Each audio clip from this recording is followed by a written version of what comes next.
A daughter is feeding her father in a prison cell, and there is no one else in the world who will ever know. This is the story called Roman Charity.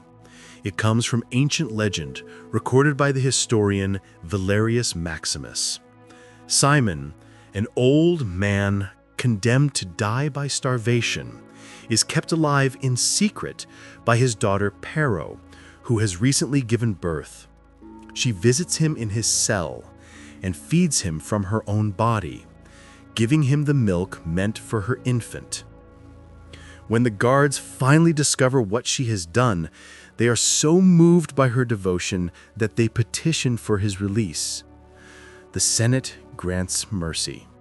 The father is freed. Virtue triumphs.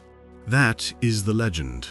But when you look at the paintings, dozens of them painted across 3 centuries by the greatest artists of the Baroque, something strange happens. The story changes, or rather, it disappears. Because in these paintings, there are no guards, no discovery, no senate, no rescue. Just a father and a daughter alone in the dark and the terrible intimacy of what passes between them when no one is watching. The painters understood something the legend does not say. This act, if it ever happened, would not have been witnessed. It would have been hidden, done in shadow, carried in silence. The paintings do not show the moment of discovery, because discovery is not the point. The point is the privacy, the unbearable tenderness of what 2 people will do for each other when the world has abandoned them and all that remains is love, stripped down to its most primal, most impossible form. The earliest versions emerge from the world shaped by Caravaggio, where darkness is not merely a backdrop, but an active witness. In these paintings, the prison cell is almost entirely swallowed by shadow, as if the walls themselves are trying to hide the act taking place inside. A single beam of light falls gently on Pero's face and the pale curve of her neckline, while her father's gaunt figure sits quietly beneath her. The details of their surroundings disappear. Only what must be seen is illuminated. In one such painting, Pero bends toward her father with a mixture of sorrow and determination. Her clothing drapes around her like a curtain, creating a small sanctuary within the blackness. Simone's body, frail and weakened by days without food, leans toward her with a trust that does not need words. The light touches them softly, the hollow beneath his ribs, the slope of her shoulder, the space between their breath. The darkness does not accuse, it protects. It turns the moment into something private and sacred. It asks us to look with gentleness rather than judgment. In these works, the taboo fades and the tenderness remains. The shadows give the scene permission to exist. When Rubens steps into the story, the tone changes entirely.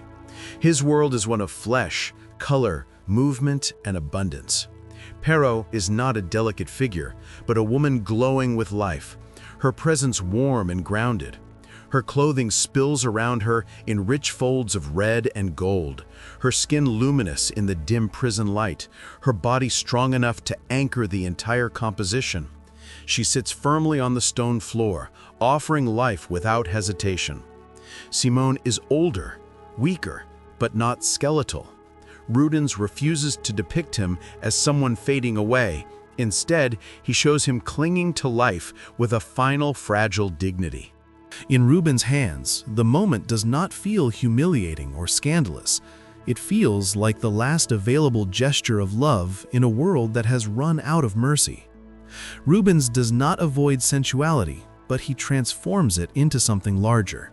The idea that a body can be both vulnerable and powerful, both soft and heroic. His work suggests that survival is not a quiet act. It is a force, a surge, a defiance of death itself. In his version, Pero becomes a kind of fortress, and her compassion fills the room more fully than the walls or the chains. Rubens paints their isolation. He paints their bond. He paints the terrible tenderness of a daughter keeping her father alive with the only resource she has left. It is not erotic. It is not dramatic. It is not symbolic.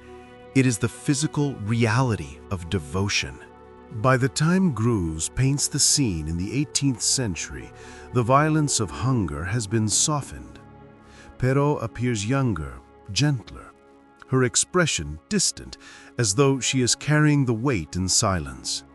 The room is lighter, the air calmer, the desperation muted. Greuze turns the moment into something almost serene, not because the act is easy, but because he paints the acceptance that comes after struggle, after fear, after exhaustion. The father leans toward her with gratitude rather than desperation. She supports him without drama. The scene becomes a meditation on quiet loyalty, on the love that doesn't announce itself, the love that happens behind closed doors where no one will ever give it a name. There are no chains rattling, no panic, no interruption, only the steady, simple truth of one human keeping another alive. The versions you have, the ones you can show, share a silence that is deeper than the myth itself. They do not care about the narrative of discovery. They do not show guards or judges or crowds. They do not show the outside world intervening. They paint the moment exactly as it would have been lived. A daughter doing what she must. A father accepting what he never wanted to need. A room holding its breath for the sake of two souls who have nowhere left to go. This absence of witnesses is not a mistake. It is the meaning. The painters understood that this act, if it ever happened, would have been done in secret, away from the world's gaze, away from the noise of morality, away from the shame society might try to impose. They paint the moment as a ritual of survival that belongs only to the people inside the room. In their hands, Roman charity becomes not a spectacle, but a silence. When you stand before these works, the dark Baroque versions, the luminous Rubens, the tender Greuze, you begin to feel the weight of what is not shown. What does it cost a daughter to shoulder this burden alone? What does it feel like to give life back to the person who once gave it to you? What does it mean to cross a boundary, not for desire, not for duty, but for love stripped down to its most primal form?